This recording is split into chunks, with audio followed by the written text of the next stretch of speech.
Hypothetically, we are seated here. Ayub was your supporter, say, for example, during the campaign. Pardon? Ayub was supporter. I supported you, your campaigns, by financing, but I have no qualifications. Eric Latif didn't support you, but is a Kenyan like me who expects to serve his country. He has the qualifications. He has the merit, for example, let's say. Between me and Eric in your government, who will you pick? I will pick Eric. But that is not the case in many aspects. That is the case. It isn't. That is the case. You have made political appointees. That is the case. Awarding competency. And I appointed General Ogolla. General Ogolla is among the people who went to Bomas to try and overturn my victory. Do you know that? But because when I looked at his CV, he was the best person to be general. I called him and I sat him down. I told him, my friend, you went to Bomas to try and overturn my victory. But because you are the best person to be general, I'm going to give you the job. That is how it works with me. That's why I told you, if a person has the qualification, if he is the best for the job, I will give him the job. But that is the military. There's a code of conduct for the military and how politics works in Kenya, Mr. President. Let me tell you, my friend, I had the opportunity. I could have appointed anybody. I had, I think, 10 choices. I didn't have to. You know, there are people who say, oh, you know, William Ruto appointed Ogolla because he was the deputy CDF. That's not the case. I made the decision consciously. And I made the decision against the advice of many people. Many people told me, you should not give this, you should not reward this kind of behavior. Okay. But, you know, I also must be sensitive. What exercised my mind? This gentleman has a good track record. And in fact, when I spoke to him, and it's not something that I should be talking about, but because you have asked a good question. What exercised my mind is, this gentleman, yes, he may have made a mistake. Maybe because the commander-in-chief that time told him what to do. Maybe he... And when I talked to him, he told me, I have no defense. He told me, I have no defense. You do with me whatever you want. I cannot defend. It was wrong. What I did was wrong. Yeah? I am also conscious. My good friend Ayub, I'm also conscious that since independence, there is nobody from Nyanza who has ever been CDF. And it also played in my mind that I don't want a situation where a whole community think they cannot occupy a certain office. So many things that are part of my system overweighed the mistake he had done. Okay. You know? So I want to tell you that I make very sensitive appointments. I make very deliberate appointments. Many of the appointments, of course, that do not have to directly require my signature.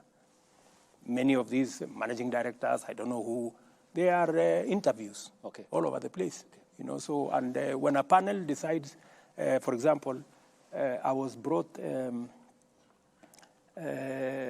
panel that interviewed the CEO of museum. And just by coincidence, you know, the person who became number one was my classmate. And I never even asked anybody to assist her. So when it came to me, I told my friend, you know, if she's the best, she was a lady. Okay, so it's safe to assume that according to the president of Kenya, Kenya is a country where all Kenyans are equal before the law. But interestingly, according to his deputy president, it's a shareholding company in which political appointees ought to be the priority for the government. I think you should not take the sentiments of my deputy out of context. What was the context? I think it is fair if you can arrange an interview with him so that you can contextualize. You know, because now We are discussing him, me and you, and he's not here. Not him per se, Mr. President. Because that's what it is. Okay, not him per se, Mr. President. We are discussing what he said. He's not the subject here, but okay. Let me put it this way. Let me paraphrase the question. What's your interpretation of what a shareholding company means? What do you understand by it? I think, from where I sit, I think what Rigathi Gachagua is just trying to say is that while it is true that first we must serve all Kenyans equally, we must, to the extent possible, spread appointments across the country. And that's what I have tried as much as possible to do. If you look at my PSS, I think I got PSS from 41 counties. If you look at the CASs, I got CASs, I think, from 45 counties. Every county has a CAS in my administration, even the ones who voted for my opponent.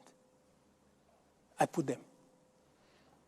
If it was the philosophy of my deputy, they wouldn't be shareholders, and therefore they wouldn't qualify. But you know, there is an extent to which you must nationalize, you know. Many people thought, for example, the Hustler Fund. Many people thought, oh, you know, this is just going to be for the people who voted for Kenya Kwanza. It is not.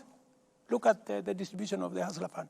Every county in the Republic of Kenya equally, you know. You don't have to know nobody. You don't have to know your MP. You don't have to speak to nobody. It is your phone and Hustler Fund. You have your money, you move on. So that is, and precisely, my good brother Ayu, precisely what I was saying.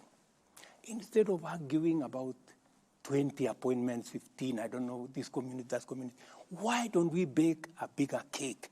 Why don't we create 1 million, 2 million jobs so that everybody has a piece of the pie? And that is what I am asking my good people, the people of Kenya, to help me, you know. Invest in these programs. Let us pay our taxes.